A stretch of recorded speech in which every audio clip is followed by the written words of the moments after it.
A veces el silencio de Dios duele más que un no.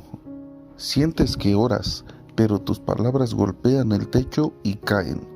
Pero recuerda esto, en el momento del examen, el maestro siempre se queda en silencio. No es porque no esté, es porque confía en lo que te ha enseñado. Que Dios esté en silencio no significa que esté ausente. Significa que está trabajando en las piezas que tú todavía no puedes ver. Su silencio es la preparación para tu mayor milagro.